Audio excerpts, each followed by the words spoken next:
Right, welcome back to my lessons. Today I thought I'll take you through an alternate pick lick. I do use alternate picking quite a bit, and I'll be talking going forward a lot about alternate picking. It's a technique that I do like, you know, a lot of the solos I play with my band Deep Profundis, I do tend to use quite a lot of alternate pick run. So what I'll do is I'll show you a real run at full speed, and I'll break it up for you. Let's go.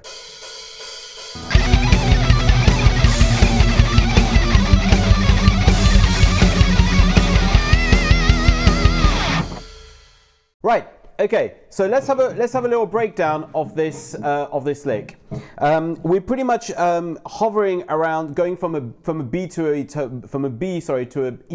tonally. So we're going to be descending the notes. So the rhythm underneath the backing track is going into a B, into then a B flat, then G, F sharp, and then we end up on an E. Okay. Now, let's break down what's happening from a notes point of view, and we'll talk about the technique specifically as well. So I'm beginning the lick on the 15th fret of B, going into the 17th fret of B, and then into the 19th fret of B. So the first three notes are... And then I'm repeating the same three notes on the E string. So I'm going 15, 17, 19. Okay? Now, this lick, you'll realize, has basically got an odd group of notes together. So we're talking groups of 5. So it'll take you a little while, and again, I'll break down this kind of odd groups in the future lessons as well. But I'll break it up. For now, I'll show you exactly how I'm thinking about in this riff in my head. So I'm going 15, 17, 19 on the B, then 15, 17, 19 on the E, and then I'm coming back down on the 17th, 15th of E, 19th of B, and 17th of B, and then back to the 15th of B in the first part of the run. So,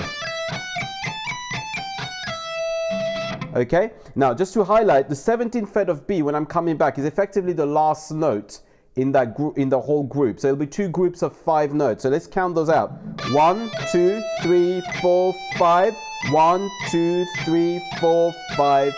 Right? So we're going 1, 2, 3, 4, 5, 1, 2, 3, 4, 5. Now, very often when I'm playing in odd group numbers, especially 5s, I tend to think actually more as a phrase of 10, because 10 has a better roll to it than in 5s. So try to think about it as phrases of 10, really. So what we're doing for the first run, we're going,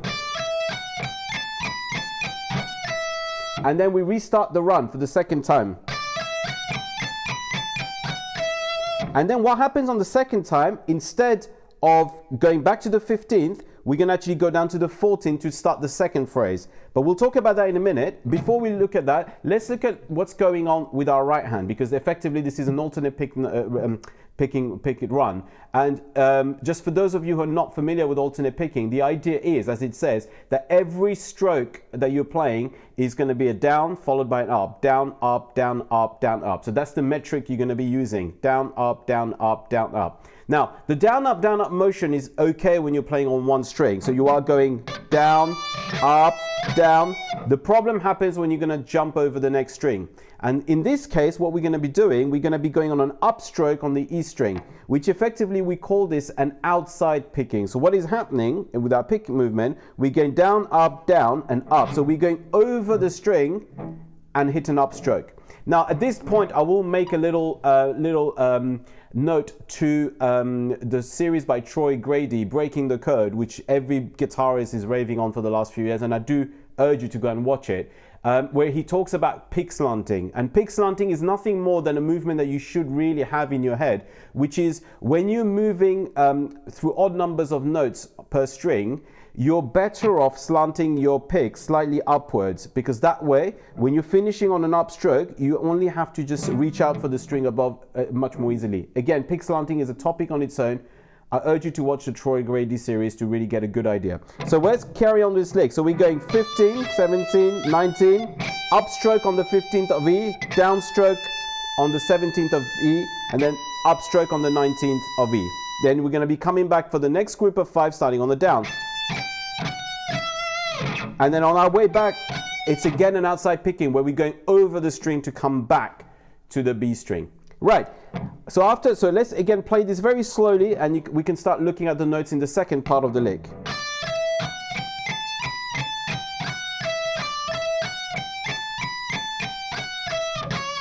Now, the second part starts on the 14th fret of B. And what we're doing here, fingering wise, we're going 14, 15, 17 on the B, 14, 15, 17 on the E, and then we're coming back down exactly like in the part before.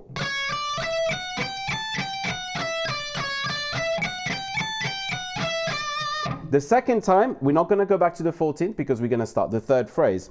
And the third phrase, incidentally, just to give a little highlight, the scale we're actually playing here is an B harmonic minor scale. Okay, so after that, we're going to go to the 12th fret of B, and we're going to start here. We're going to go 12, 14, 15, 12, 14, 15, back down 14, 12, 15 of B, 14 of B, and then back to the 12th of E for the first time.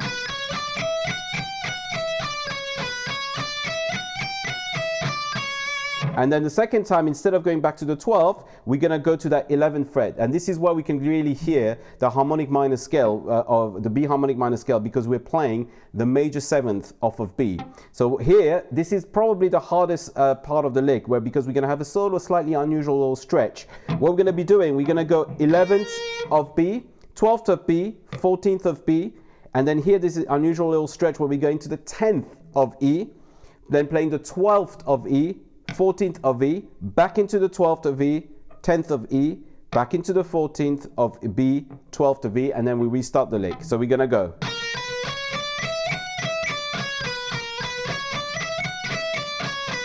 And then at this point, where I did on the lick, I basically went a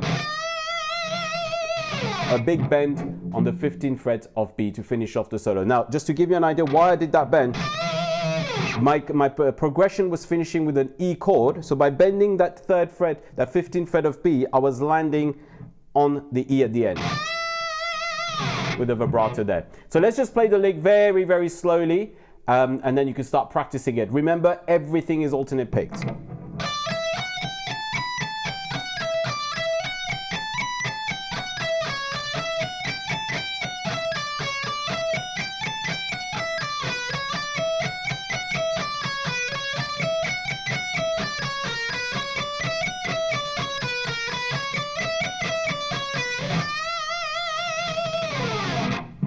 And here goes the lesson for today. I hope you enjoyed it. Please don't forget to subscribe. And any other suggestions, I'll be doing lots more lessons about little licks and techniques that I use. And I will also keep posting songs that you guys can learn as well. Until then, stay metal.